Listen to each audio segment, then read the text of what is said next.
네, 안녕하세요. 선한 로로쌤입니다. 자, 2022년 2월 8일 화요일 주황방송 시작하도록 하겠습니다.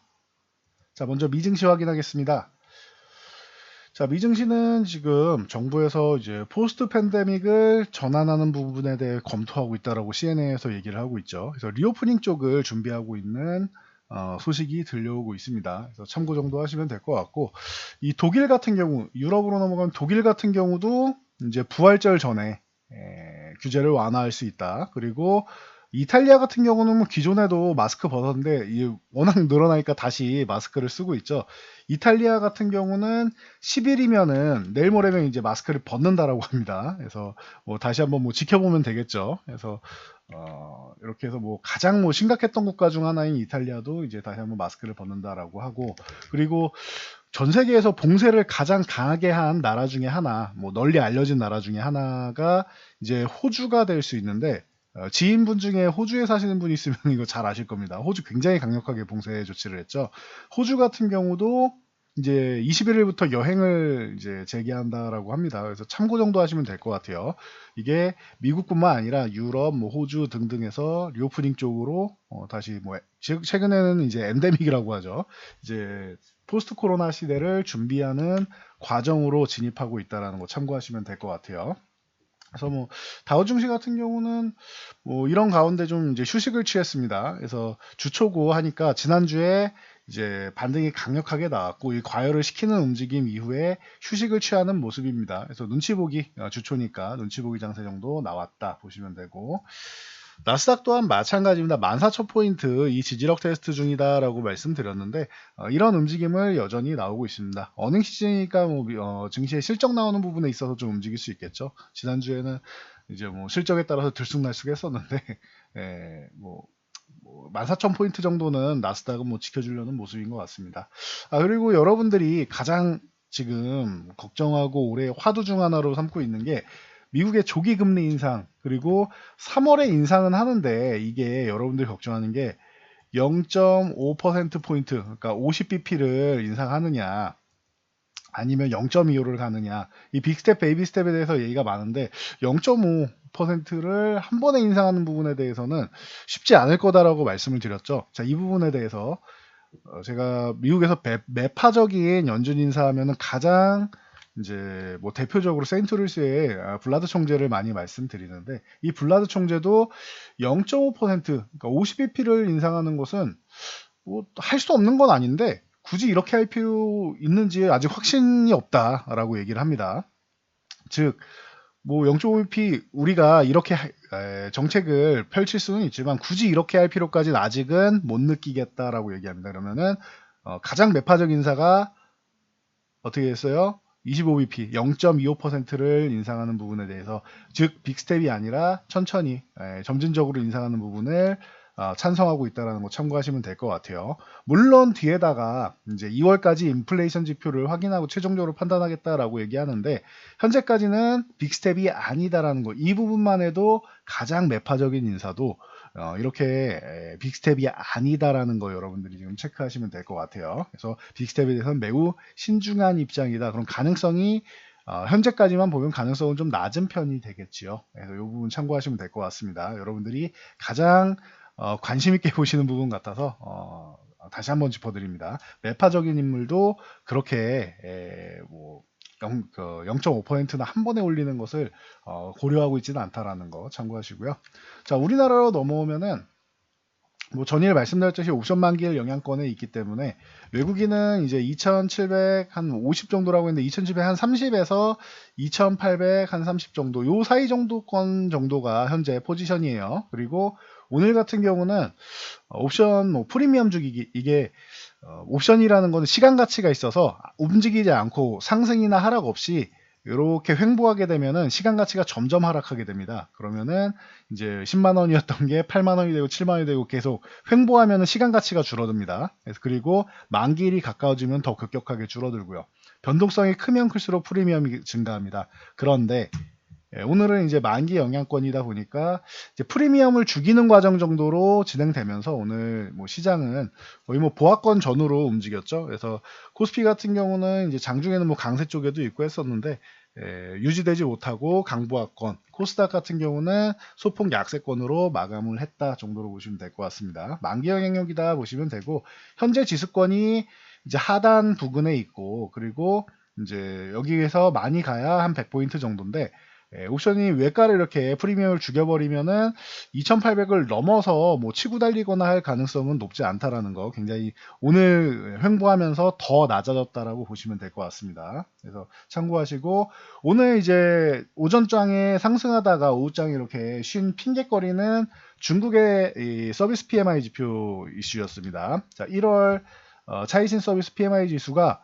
51.4로 예상치보다 크게 하회를 했죠. 그러면서 이 부분이 좀 실망스럽다라고 했는데, 이거 코로나 봉쇄 조치로 인한 뭐 자연스러운 현상이라고 보시면 돼요. 그래서 안 좋을 건 알았지만 더 안 좋았다 정도로 보시면 될 것 같습니다. 이걸 핑계 삼아서 어떻게 됐어요? 우리나라는 그냥 좀 쉬었다 정도로 보시면 됩니다. 오늘까지 이제 눈치 보기 하는 정도 수준이다 보시면 되고, 이제 목요일까지는 위쪽 방향이 조금 더 열려 있는데, 기관은 현재 지수도 그렇게 불만이 없다라고 말씀드렸어요. 그래서 기관 쪽은 현재 지수권에서 마감하면 좋고, 외국인도 지금 끝나도 지금 마무리해도 되고, 조금 더 올라가서 한 2% 정도는 올라가서 마무리해도 괜찮다 정도로 보시면 될 것 같습니다. 자, 뭐 삼성전자는 횡보하는 날이니까 삼성전자, 뭐 하이닉스 같은 경우는 이제 휴식을 취했고, 뭐 소폭 강세 정도로 보시면 될 것 같고, LG에너지 솔루션은 최근에 반등 예쁘게 줬었죠. 그래서 오늘 오전장에 상승했다가 쉬어가는 흐름이었습니다. 이렇게 급락 후에 빠른 반등 그리고 휴식 정도로 보시면 될 것 같습니다. 그래서 시총상위주는 뭐 요 정도. 전체적으로는 이제 뭐 삼성바이오로직스, 뭐 셀트리온, 뭐 카카오뱅크 정도 외에는 뭐 큰 상승도 큰 하락도 뭐 아니었던 것 같습니다. SK이노베이션 정도만 조금 밀렸고 해서 보시면 되고, 삼성바이오로직스는 하나 짚고 갈 만한 게, 이 경쟁사인 이제 중국의 우시바이오가 미국에서 이제 제재를 받습니다. 그러다 보니 이제 이 부분에 대한 기대감으로 위쪽에 요 살짝 저항 구간을 살짝 건드리고 오는 모습이었습니다. 21선은 넘어가 줘야겠죠. 그래서 바닥을 찍고 이제 다시 한번 주가가 제자리를 찾아가는 과정이다라고 보시면 될 것 같아요. 그리고 SK바이오판 같은 경우는 과거에도 많이 말씀드렸는데, 이 세노바메이트 이 기대감으로 해서 지난해 흑자 전환했다. 그리고 앞으로 실적 기대감도 이제 생기는 거 아니냐라고 얘기가 나오고 있는데, 세노바메이트는 저도 기대감이 있다라고, 중장기적으로 기대감이 있다라고 누누이 말씀을 드렸죠. 그래서 작년에 바이오 쪽이 워낙 안 좋았다라고 하면은 이런 SK 바이오팜 같은 기업은 뭐 꾸준히 이제 뭐 수년간 놓고 보면은 꾸준히 좋아질 수 있는, 제약바이오 쪽에 보시면은 신약 개발 기업들은 대체적으로 신약을 개발을 해야 되는데, 이 신약이라는 게 개발해서 성공하는 게 어렵다라고 말씀드렸죠. 그래서 제네릭이나 바이오시밀러 같은 이런 복제약 쪽은 조금 더 유리하다라고 많이 말씀을 드렸는데, 신약 개발은 그만큼 어려워요. 그리고 개발하다가 임상이 실패하거나 뭐 중단되거나 하면은 또 주가가 급락으로 빠지는 거고, 근데 SK바이오팜 같은 경우는 이미 확실한 신약이 있기 때문에 대단한 이제 성과를 얻은 것이죠. 그래서 SK바이오팜은 중장기적으로 꾸준히 성과를 낼 수 있다라고 누누이 말씀드렸습니다. 이 부분 여러분들이 참고하시면 될 것 같아요. 앞으로 바이오주는 물론 뭐 진단키트주도 그렇고 코로나 치료제나 뭐 이런 쪽도 그렇고 재밌죠. 단기간에 급등도 나오고 급락도 나오고. 그런데 오히려 지금 최근에 작년까지 해서 많이 밀려 있을 때, 충분히 휴식을 취했을 때 좋은 종목들이 같이 쉬었기 때문에 테마성으로 움직이는 종목들 외에, 여러분들이 보시면은 치료제 현재 우리나라에서 제대로 개발한 거는 아직까지 셀트리온 하나밖에 없죠. 그러니까 이제 뭐 그 외에도 가능성 있는 기업들은 굉장히 많습니다. 그런데 그런 이 단기적인 부분보다는 코로나가 뭐 종식되거나 끝나거나 뭐 앞으로 뭐 독감처럼 한다고 해도 이제 뭐 제한적일 거 아니에요. 개발하는 기업이 한두 개도 아니고 우리나라 기업에만 있는 것도 아니고, 그러다 보니 신약 개발은 이미 개발되어 있는 이런 확실한 쪽이 더 유리할 수 있다는 거 다시 한번 좀 강조를 해드릴게요. 그래서 참고하시고, 카카오 게임즈가 오늘 이제 보라 2.0 파트너스 데이를 개최했죠. 이게 블록체인이랑 NFT를 연결하는 이제 플랫폼이라고 생각하시면 될 것 같아요. 그래서 여기에 이 파트너스들을 공개했는데 18개 이상의 기업들이 이제 파트너사로 발표가 됐습니다. 이 중에 이제 뭐 여러 이제 넵튠이나 위메이드, 네오이즈, 뭐 비상장소로 뭐 라이온하트부터 시작해서 오딘 게임 개발사 있죠. 카카오 게임즈가 인수한 여러 게임 개발사들 그리고 플랫폼 기업들이 참여를 했는데 이 기대감으로 해서 카카오 게임즈가 바닥권에서 이제 반등이 좀 나오기 시작하고 넵튠은 뭐 당연한 거죠. 이 자회사니까. 그래서 계열사인 넵튠 같은 경우도 이제 움직임이 조금 나올 수 있다. 넵튠은 24,000원을 넘어가야 3만원 노리는.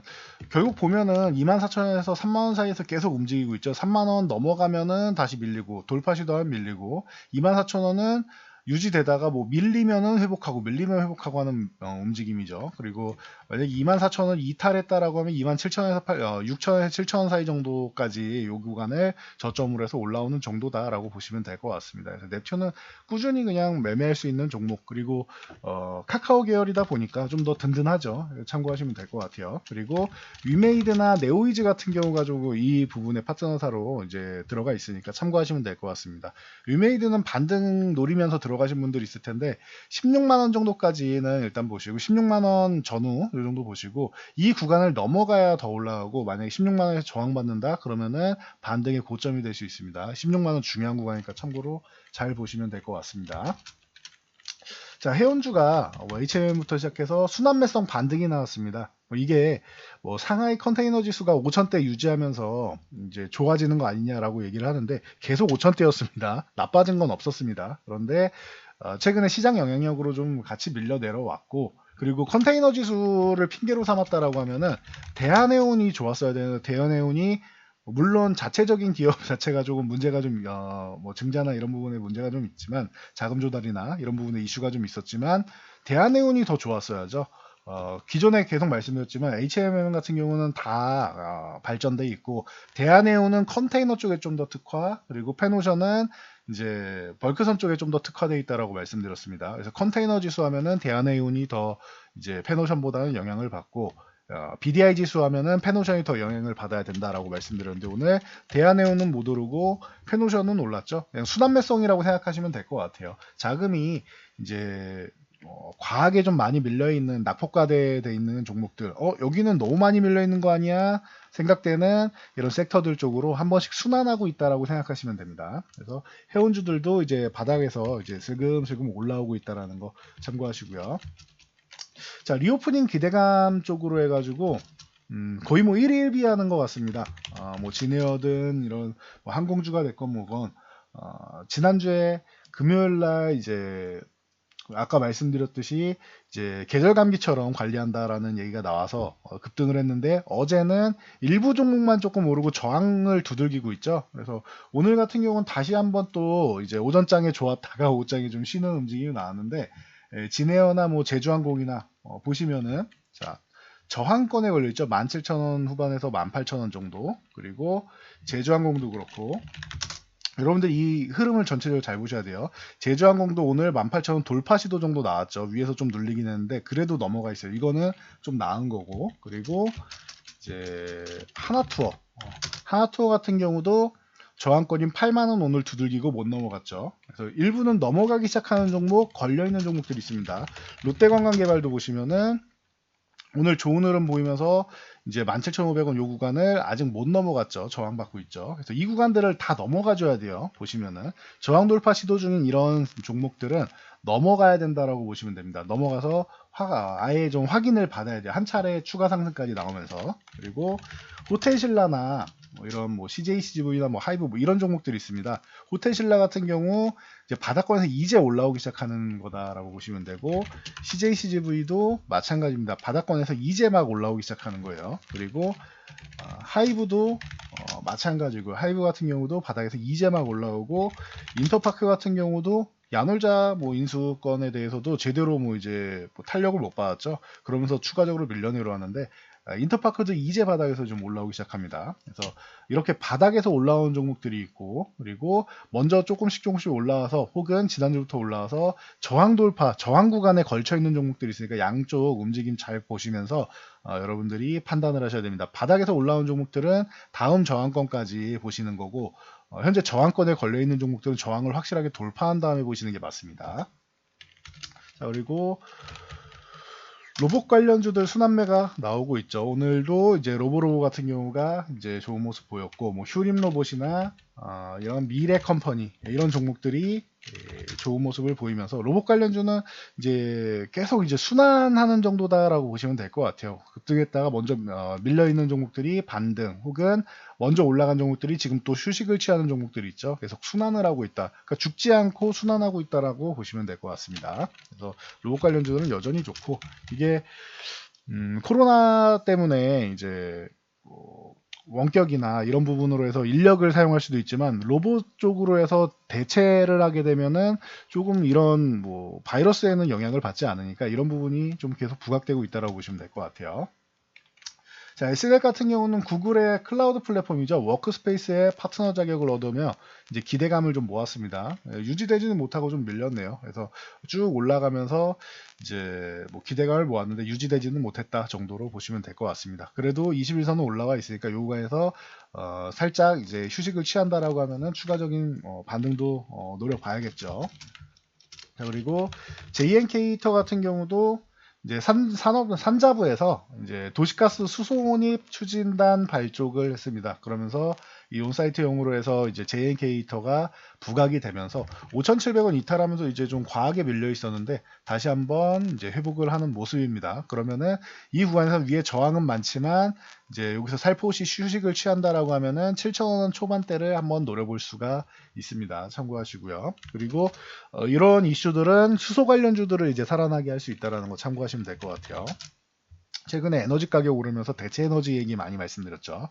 자, 다날 같은 경우도 이제 뭐 비트코인 때문에도 뭐 얘기가 나오고 여러 가지 NFT 쪽이나 뭐 다 엮여 있는데, 자, 다날 같은 경우도 이제 결제 관련주들 이제 슬금슬금 이제 바닥에서 올라올 수 있습니다. 5,000원대에서 말씀드렸던 종목인데 18,000원 갔다가 지금 충분히 뭐 휴식을 취했습니다. 그래서 10,000원 요 구간을 건드려 주고 이제 다시 한번 고개를 들기 시작했다라는 거. 다날 같은 경우도 눈치 잘 봐서 이제 살포시 휴식을 취한다라고 싶으면은 그때 다시 한번 보시면 될 것 같습니다. 그래서 지금 뭐 좋은 종목들이 좀 많이 있어요, 시장에. 그래서 여러분들 이제 뭐 기존에 있던 종목들, 이 종목이 뭐 실적이 됐든 성장성이 됐든 확실하다라고 하면은 들고 가셔야겠지만, 그렇지 못하고 테마성으로 들어갔는데 이 테마가 될지 안 될지 모르겠다, 애매한 테마다라고 하면은 그런 종목들은 좀 교체하는 게 좀 좋은 시기일 수 있습니다. 그래서 저희가 뭐 내일 오후 6시에 공지를 올려드릴 건데, 오후 6시입니다. 6시입니다. 저희가 매달 선착순 5분께 요 피드백 해드리고 있죠. 그래서 요 피드백 부분 받아보실 분들은 6시에 공지 영상 확인하시고 링크로 보시면 올려주시면 될 것 같습니다. 신청하시면은 저희가 영상으로 여러분들 궁금하신 이런 종목들 어떻게 해야 되는지 대응 방법 올려드리도록 하겠습니다. 그래서 내일 6시에 선착순이니까 잘 신청하시기 바랍니다. 전 여기까지 말씀드리고 물러가도록 하겠습니다. 자, 영상이 도움되셨다면 좋아요와 댓글 하나씩 남겨주시고요. 영상 잘 참고해서 모두 안전 투자하시기 바랍니다.